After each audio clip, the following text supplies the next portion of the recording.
Hi everyone, this is Gleb, and yesterday I recorded a short video showing how to play Phrasle. Phrasle is this game where you have to guess a phrase. This is the answer today, I already solved it, but I don't want to solve it myself, I just want Cypress to solve it. And turns out there is an answer encoded in the JavaScript. So the author of a game promised to obfuscate the answer so I cannot easily solve it. So let's see how it works today. I have my code, right, that visits the page and then from the window property underscore mix context gets the answer and then enters letter by letter until it gets the perfect score. Well, let's see what happens today. Opens the game. Okay, this is something new. Okay, we're getting detached element error, which you should see the answer in one of videos. So let's see if we can understand what's going on. One thing I like to do is to print intermediate values in the Cypress console. So notice the answer right now is not phrase, right? It actually seems to be base64 encoded. So let's see if we can decode it. So I'll say A to B, and let's print it as well. Okay, so we get an array of some kind of codes. We probably can parse it now. Okay, and then let's log it. And if these are characters, we should join them into the string. Okay, so we're getting something, and let's log. What does it do? Okay, so these are not even the characters yet. Well, in this case, why don't we look at what the game does itself? So we'll open the DevTools, look at the source. Okay, so this looks like the chunk of the game. And let's just find the answer because we know that the answer property is there, so the game somehow must get it there. Maybe here. Okay, so this looks interesting, right?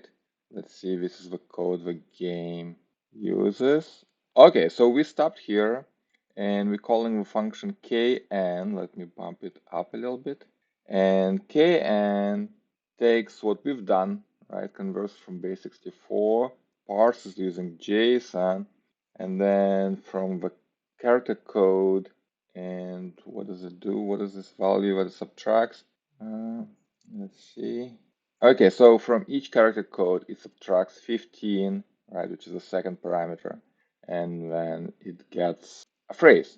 Okay, we can do this ourselves. So we're gonna parse it, and then we get a list of numbers, and we'll map it by taking the code and then saying string from character code C minus 15. I don't know where 15 is coming from, but it seems like it's like ROTC 13, right? Kind of just shift everything by a constant amount. Then let's join this array and then log the string. Okay, let's see what happens now. Okay, so we decoded the answer correctly. You shall not pass. Love it. Now we just have to enter this, but there's this new thing that if it's a vowel, we have to say, yeah, like I'll allow a vowel. Okay, well, in this case, let's create a utility method called isVowel. So if we're trying to enter a letter, okay, after we click on it, if it's a vowel, then we have to agree. So we'll say sci contains button continue click.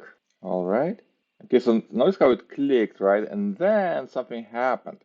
And I think because the DOM re-render, because the overlay went away, right? When we clicked on this, then we have to give game a chance to re-render, right? We have to say, okay, when we click continue button, this overlay has to disappear. So I'm gonna click on this command, open the DevTools, and let's see what is this overlay.